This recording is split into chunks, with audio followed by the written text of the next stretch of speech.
Welcome back to the podcast. I'm Flora Sage, certified simplification coach and 7-time author. And for over 27 years, I've been helping women like you align into a life and a business that you are wildly obsessed with by helping you clear out the 9 types of clutter keeping you from a life that you love. Now, if you haven't listened to part 1 of this series, go back and check it out. The episode is called Now What?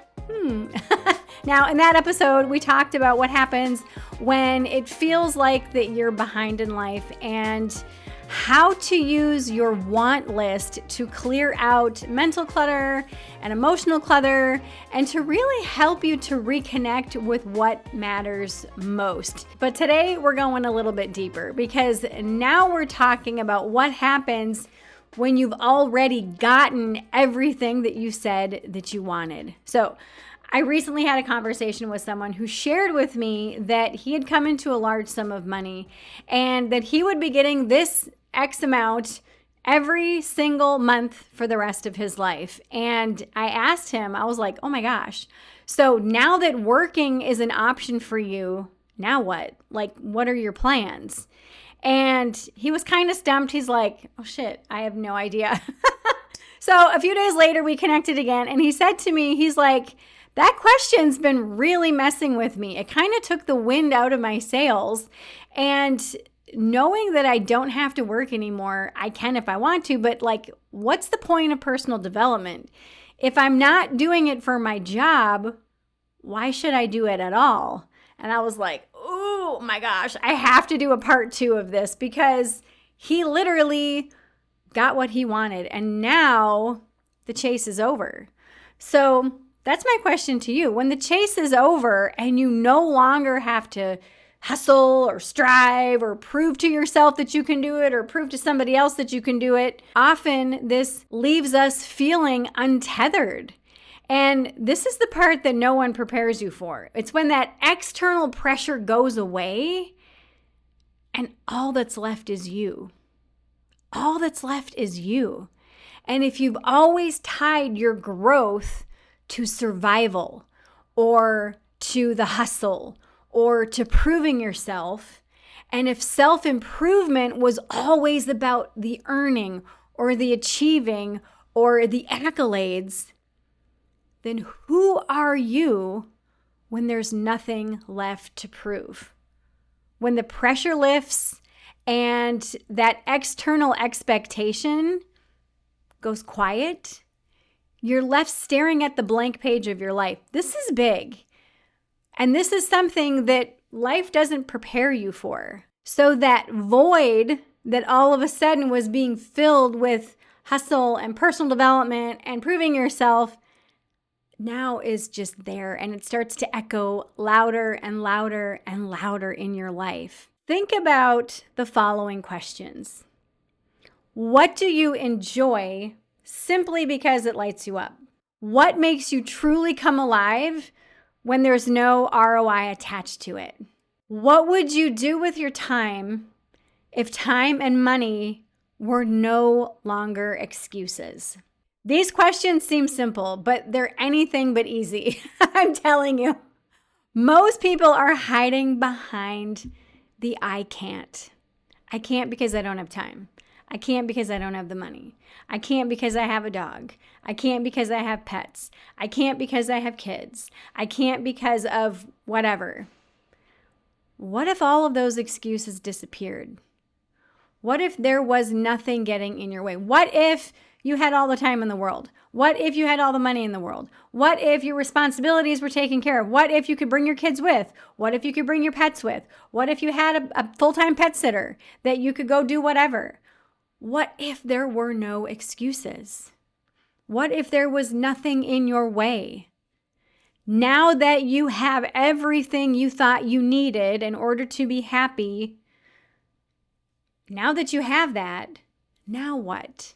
What do you choose when you're no longer being driven by fear, by obligation, or by expectation?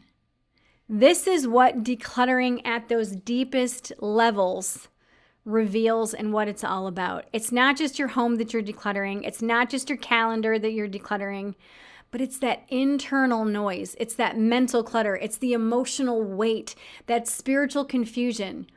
When you clear that, you're left with stillness. And in that stillness, you're going to hear something that you maybe haven't heard in a long, long time. And that's your desire. And that is where your next chapter lives. Not in more stuff, not in more goals, not in more proving to whomever that you're worthy of whatever, but it's in the alignment with who you truly are that lights you up. I want you to think about a wealthy person that you know that doesn't have to work, but they choose to work. They choose to have a career. Maybe they have a passion project. Maybe they choose to do this career or that job or make this investment or that investment. It's because they love what they do. They do it for the joy of it. And if you don't know of anyone, Google it. Go to ChatGPT and ask, hey, who's someone that has a net worth to where they don't need to work, but they choose to do it anyway? Because this is one of the things that I hear all the time is, well, I have to work in order to make money. And so I can't even fathom doing this particular exercise because of whatever. Now, people get paid to do all kinds of things. We live in the age of internet. You've seen people do all the things and get paid for it. So if that is an issue, that's a whole other can of worms. Book a session. We could talk about it. I can help clear some of that for you.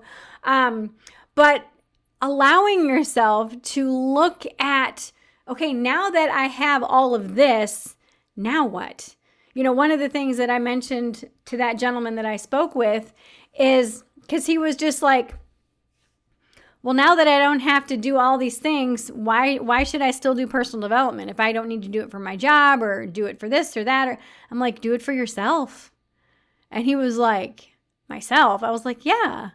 You do it now so that you can be a better person at your career, right? And he's like, yeah, so that I can better manage my team and whatever and talk to the investors. And I'm like, exactly.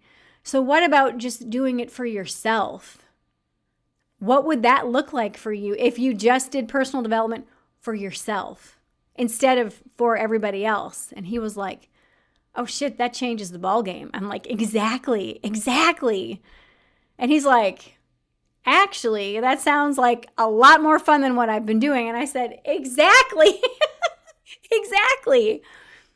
Now, the thing that most people miss is that you don't have to wait to have it all in order to change what you're focusing on, in order to change what you're doing, in order to change how you're thinking and how you're feeling about these things in your life. You can change the hustle of your business to doing it just because you love doing it. The cool thing about that is when you change from the hustle, which people feel, it's like, whoa, people feel that and it repels people, okay?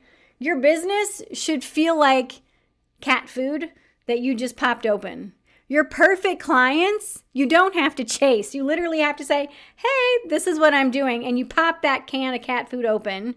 Your perfect clients are going to smell that. They're going to get your vibe. They're going to be like, oh, hell yeah, yes. And they're going to just come like stray cats to a can of food. It's amazing. It's amazing what happens when you shift your energy from that lack and from, well, these are all the things that I want. Okay, now that you have that, now what? Just shifting the way that you're viewing your wants, shifting your perception, shifting your perspective can change everything. It truly changes everything. So if this has stirred something within you and you're asking yourself, okay, now what? I invite you to explore that space with me. I've opened up spots in my calendar for private one-on-one sessions. These are for women who are ready to stop spinning their wheels and who are ready to start getting crystal clear on what comes next without the noise. Click the link in the description to book your session now. And also, if you've enjoyed this episode, please give it a thumbs up, subscribe, and turn on that notification bell so you know every single time an episode is released. And also, let's continue this conversation. What would you do if you had no excuses left? Share that with me in the comments. No time constraints, no pressure from money or outside expectations. What would you finally give yourself permission to pursue? Share your answer in the comments, and I would love to support you in this. And remember, all it takes is a clear vision of what you want and the willingness to take one small shift in that direction daily to align into a life that you are wildly obsessed with. I'll see you back here in the next video.